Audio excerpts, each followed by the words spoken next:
आज हम पढ़ेंगे केंद्र राज्य संबंध के बारे में। केंद्र राज्य संबंध,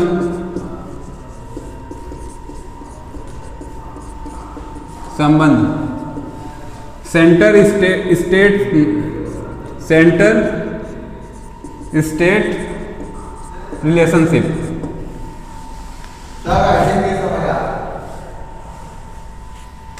तुम थोड़ा और आगे आगे बैठा करो। सेंटर स्टेट रिलेशनशिप को देखेंगे। सेंटर स्टेट रिलेशनशिप जो होता है, इसका उल्लेख कहां पे है? पार्ट 11 में है। और पार्ट 11 के साथ साथ इसका आर्टिकल कहां से कहां तक है? 245 से 255, 10 आर्टिकल है इसको, इससे रिलेटेड है। 245 से 255। देखो आज की क्लास में मैं तुम्हें एक चीज बताता हूं, निगेटिविटी और पॉजिटिविटी। हम ये डंडा लेंगे और इसको ऐसे उंगली पे खड़ा करवा, जब ये ऊपर देखोगे तो लंबे समय तक टिकता है, जब आप इसको ऊपर रख के देखोगे तो लंबे समय तक टिकता है। मतलब पॉजिटिव को देखो, लंबे समय तक सर्वाइव करोगे। जब ही मैं हाथ नीचे करता हूं डंडा गिर जाता है।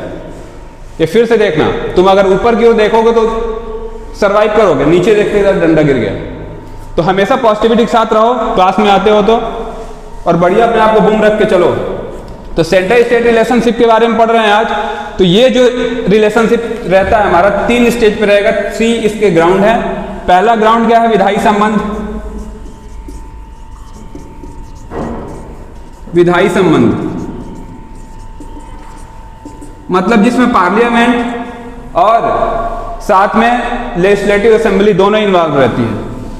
पार्लियामेंट और लेजिस्लेटिव असेंबली दोनों इन्वॉल्व रहती है। जिस निर्णयों में, जिस कार्य क्षेत्र में, वो सब हो गया विधायी संबंध। दूसरा हो गया प्रशासनिक संबंध। प्रशासनिक संबंध में क्या हो गया? प्रशासन के तौर पे जो चीजें होंगी, जैसे संयुक्त लोक सेवा आयोग जैसी चीजें बनाने की हो गई, तो वैसी चीजों को बोलेंगे प्रशासनिक संबंध। और तीसरा हो जाता है वित्तीय संबंध। वित्तीय संबंध तीनों को हम पारी पारी से देखते हैं। पहले देखेंगे विधायी संबंध को। तो विधायी संबंध के बारे में क्या देख सकते हैं कि राज्यपाल, अगर इससे पहले कुछ 2 चीजें और देखते हैं। केंद्र राज्य संबंध को लेकर 2 आयोग भी बन चुका है। पहला आयोग क्या था? सरकारी आयोग, लगातार एग्जाम में पूछता है। जब भी पूछेगा ऑप्शन बी पे रहेगा, टिक मार देना सीधे बी पे।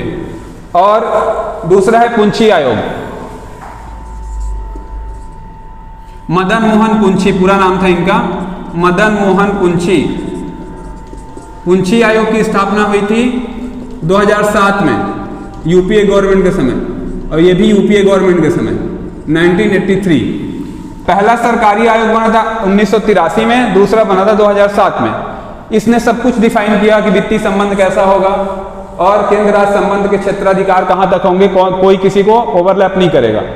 विधायी संबंध को देखते हैं। विधायी संबंध के कुछ पॉइंट्स देख लेते हैं, जैसे कि अनुसूची 5, शेड्यूल 5 और शेड्यूल 6 के बारे में आप लोगों ने पढ़ा होगा। शेड्यूल 5, शेड्यूल 6 के बारे में पढ़ा होगा। तो अगर सेंटर स्टेट रिलेशनशिप में अगर आएंगे तो सेंटर को ज्यादा पावर है। जैसे कि हमने एकात्मक सरकार में क्या देखा था कि राज्य अनस्वर नहीं है, मतलब राज्य नस्वर है। राज्य नस्वर है। राज्य नस्वर है मतलब राज्य के ना क्षेत्र उसके परमानेंट है, ना ही उसके नाम परमानेंट है। कभी भी सेंट्रल गवर्नमेंट सामान्य बहुमत से राज्यों के क्षेत्रों को और नामों को बदल सकती है। तो राज्य नस्वर है का सिद्धांत एकात्मक व्यवस्था में आता है और ये इसका गुण है कि राज्य नस्वर है। अब शेड्यूल 5 और शेड्यूल 6 भी दिया गया है। शेड्यूल 5 में क्या होता है? असम, मेघालय, त्रिपुरा, मिजोरम के स्टेट को, जितने भी ट्राइबल स्टेट हैं, उनके प्रशासनिक निर्णय को लिया जाता है शेड्यूल 5 के थ्रू। और शेड्यूल 6 में असम, मेघालय, त्रिपुरा, मिजोरम को लिया जाता है। कभी कभी एग्जाम में ये क्वेश्चन करते हैं कि इन दोनों के जो गवर्नर होंगे उनमें सबसे ज्यादा पावर किसके पास रहती है? तो इस तरह के मामलों में इसके गवर्नर को ज्यादा पावर रहती है। जो गवर्नर होंगे शेड्यूल 5 के स्टेट के जो गवर्नर होंगे, शेड्यूल 5 में असम, मेघालय, त्रिपुरा, मिजोरम को छोड़ के जो भी स्टेट के गवर्नर होंगे उनको ज्यादा पावर होती है पावर 6 के। क्यों?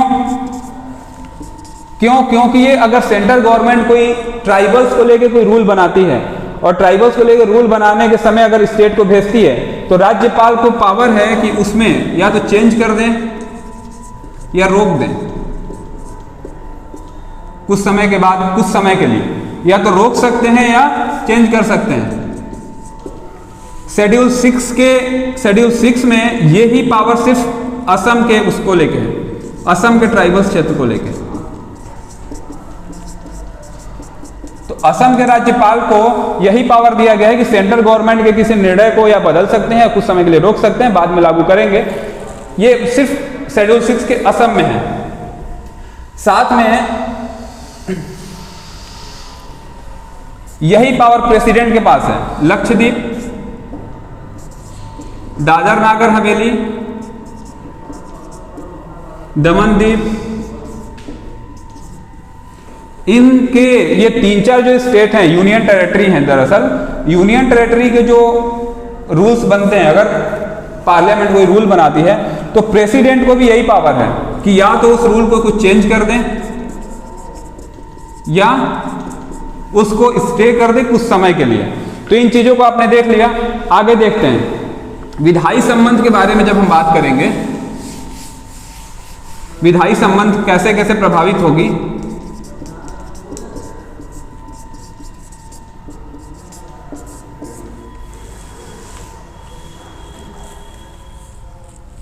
विधायी संबंध कैसे प्रभावित होगी उसको देखेंगे अभी। सर पार्ट 11 245 से 255 तक है। हाँ 455 हो गया। हाँ 245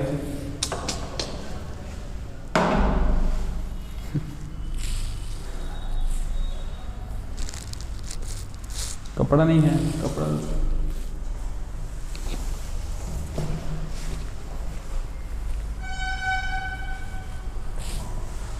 ये 245 से 255 तक।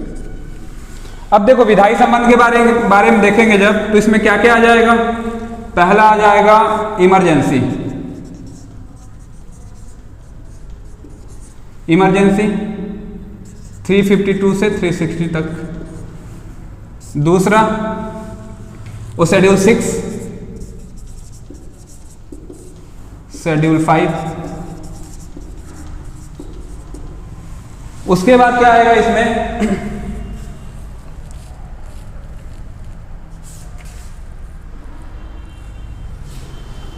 इमरजेंसी में तो तीनों आ जाएंगे आपके। इमरजेंसी में आएंगे तो तीनों आएंगे आपके, एक तो नेशनल इमरजेंसी, प्रेसिडेंट रूल, और तीसरा आपका वित्तीय आपातकाल, फाइनेंशियल इमरजेंसी। अब देखो प्रेसिडेंट नेशनल इमरजेंसी में तो सरकार क्या कर सकती है, इसमें अपने चैप्टर में पिछले क्लास में ले चुके हैं। प्रेसिडेंट रूल में क्या हो जाता है, प्रेसिडेंट रूल अगर लग जाती है किसी स्टेट में लग जाता है तो प्रेसिडेंट रूल लगे रहेगा तब तक के लिए तो सेंट्रल गवर्नमेंट हायर कर लेगी पूरे लेजिस्लेटिव असेंबली को। लेकिन अगर प्रेसिडेंट रूल हट भी जाता है तो भी क्या हो सकता है, स्टेट में वो लागू रह सकती है। मतलब प्रेसिडेंट रूल के हटने के बाद भी जो सेंट्रल गवर्नमेंट ने जो रूल बनाया है वो क्या होगा, लेजिस्लेटिव असेंबली में विधानसभा पे लागू रह सकती है। अगर विधानसभा चाहे तो सामान्य बहुमत से उसे परिवर्तित कर सकती है। तो प्रेसिडेंट रूल के दौरान क्या होगा, ये लागू रहेगा, उसके बाद भी लागू रहेगा। विधानसभा चाहे तो उसको चेंज कर सकती है। विधायी संबंध में ये देखेंगे। उसके बाद क्या देखेंगे, मोटे तौर पे देखते हैं अभी। उसके बाद देखेंगे प्रशासनिक संबंध। प्रशासनिक संबंध, एडमिनिस्ट्रेटिव रिलेशन।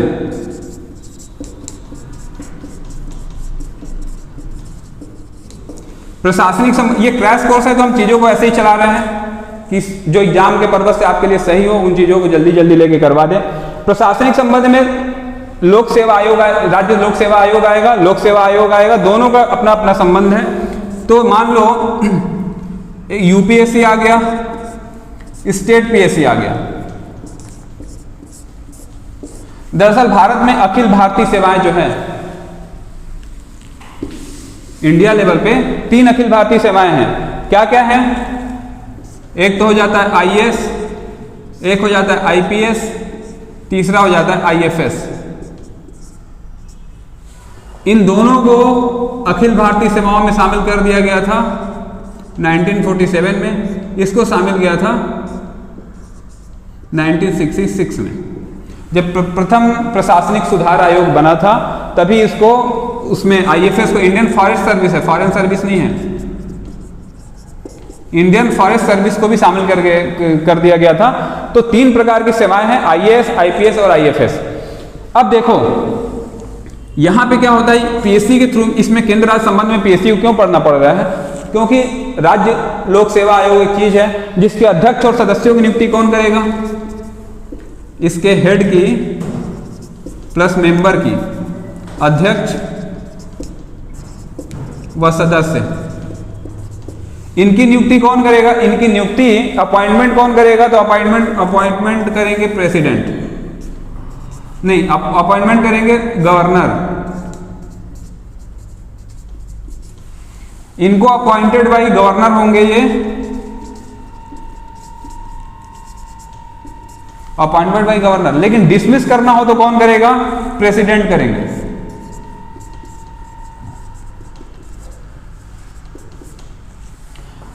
अब राज्य लोक सेवा आयोग के सदस्य और अध्यक्ष की नियुक्ति करेंगे गवर्नर और उसको रिमूव करने का काम करेंगे प्रेसिडेंट। अब यहां पे लोग इसमें क्यों पढ़ रहे हैं प्रशासनिक संबंध में, क्योंकि इसके साथ 2 चीजें हो जाती हैं, एक संयुक्त, एक तो लोक सेवा आयोग, एक राज्य लोक सेवा आयोग, दूसरा हो जाता है संयुक्त ज्वाइंट पीएससी, जेपीएससी हो जाता है, संयुक्त लोक सेवा आयोग।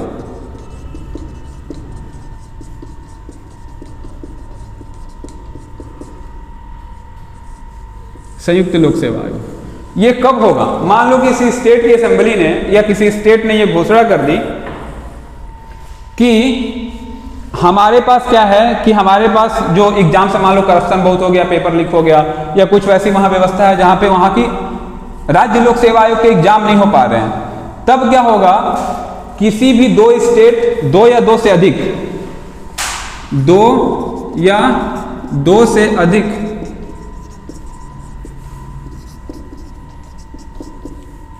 राज्यों के अनुमोदन पे, 2 या 2 से अधिक राज्यों के अनुमोदन पे क्या होगा, केंद्र सरकार एक संयुक्त लोक सेवा आयोग की स्थापना करेगी। संयुक्त लोक सेवा आयोग की स्थापना के साथ क्या होगा,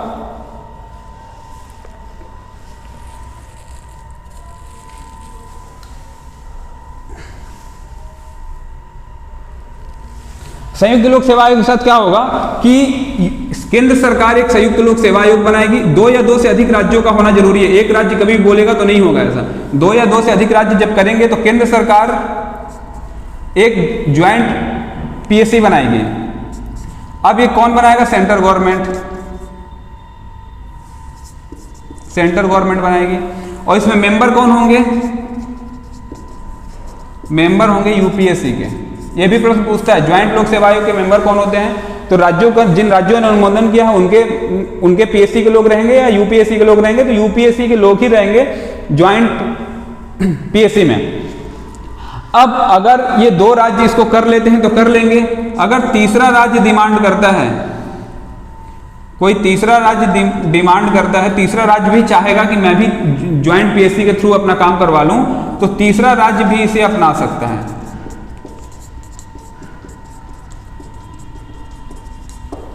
तीसरा राज्य भी इसे अपना सकता है और इस तरह से ज्वाइंट, ये प्रशासनिक संबंध में हम इन चीजों को देख लिए। अब आएंगे वित्तीय संबंध पे। अब वित्तीय संबंध के बारे में जब बात करेंगे,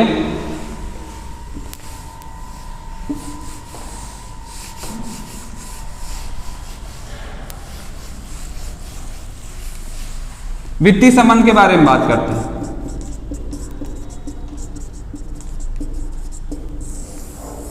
फाइनेंशियल रिलेशनशिप,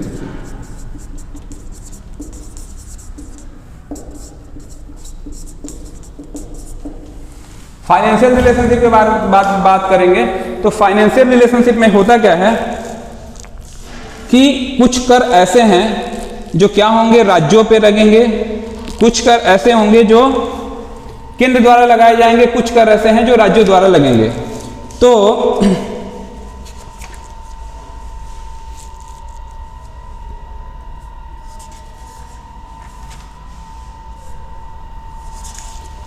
तो इनमें जैसे हमने संघ सूची, राज्य सूची और समवर्ती सूची पढ़ा था, तो वित्तीय संबंध में क्या होगा, इसमें भी सूचियां हैं।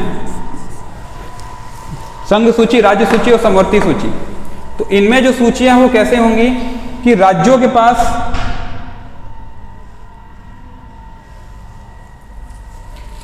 पास जो केंद्र राज्य संबंध में चीजें हैं वो कितनी हैं? संघ सूची में 15, ऐसे 15 विषय हैं जिस पे केंद्र सरकार कर लगाने का निर्णय स्वयं ले सकती है, वो है 15 विषय हैं। राज्य सूची के पास कितने विषय हैं? 20 विषय हैं। और समवर्ती कंकरेंट लिस्ट जो हो जाएगा, समवर्ती सूची, इसके पास है 3 विषय। ये वह विषय हैं जो राज्यों के पास 20 ऐसे सब्जेक्ट्स हैं, 20 ऐसे क्षेत्राधिकार हैं जहां पे स्टेट 20 ऐसे क्षेत्रों पे सीधे कर लगा सकती है। संघ में 15 ऐसे हैं और राज्यों में और समवर्ती में 3 हैं। अब मान लो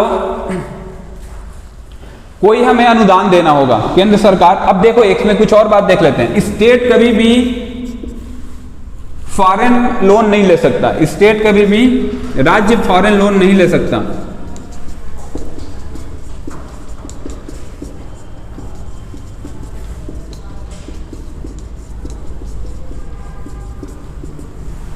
क्या हुआ था? ग्लोबलाइजेशन, एलपीजी जब आया था 23 जुलाई 1992 को, तो क्या हुआ था? राज्यों को भी अधिकार दे दिया गया था कि आप क्या करिए कि लोन ले सकते हैं विदेशों से।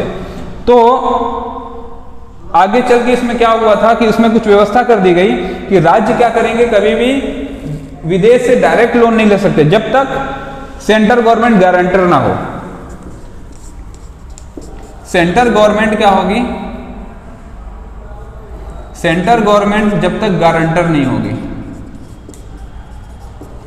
तो कभी भी राज्य जो लोन लेंगे, कभी भी आप न्यूज में देखते होंगे कि यहाँ की सरकार ने, इस राज्य सरकार ने अमेरिका से लोन लिया, फॉरेन से लोन, किसी भी कंट्री से लोन लिया, वो तभी लेती है जब सेंट्रल गवर्नमेंट गारंटर हो। सेंट्रल गवर्नमेंट चेक करती है उस राज्य के पास कैपेसिटी है कि नहीं, जितना लोन ले रहा है उतना पटा पाने का। क्योंकि अगर ऐसे ही चलेगा कि राज्य का कोई भी पार्टी बनी और वो राज्य के जितना भी स्ट्रक्चर है उससे ज्यादा का लोन ले लिए, नहीं चुका पाएगी, तो फिर तो राज्य ऑक्यूपाई हो जाएगा। इसलिए सेंट्रल गवर्नमेंट का गारंटर रहना जरूरी है कि अगर राज्य वो नहीं पटा पाता उस देश को, तो राज्य क्या करेगी, अपने थ्रू उसको, अपने से वो सारा ऋण पटाती है। अब देखो इसमें कुछ और बात देखते हैं। आर्टिकल 260 में क्या किया गया है? आर्टिकल 268 में बोला गया है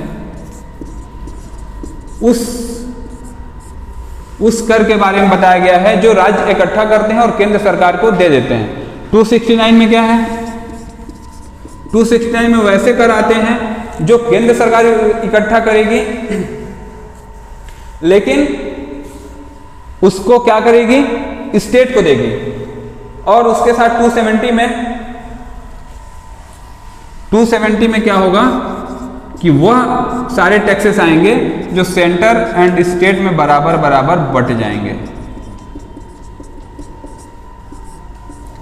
इस तरह से ये हमारा होता है केंद्र राज्य संबंध, जिसमें हम अगर सीधे तौर पे रिकॉल करें तो इसमें क्या है, पार्ट 11 में है 245 से 255 तक है। शेड्यूल 5 के जो राज्यपाल होंगे उनको ज्यादा पावर होगा, शेड्यूल 6 के राज्यपाल को 5 से कम पावर होगा।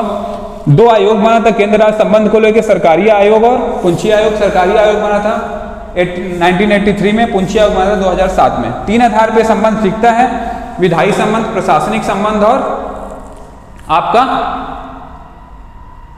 वित्तीय संबंध।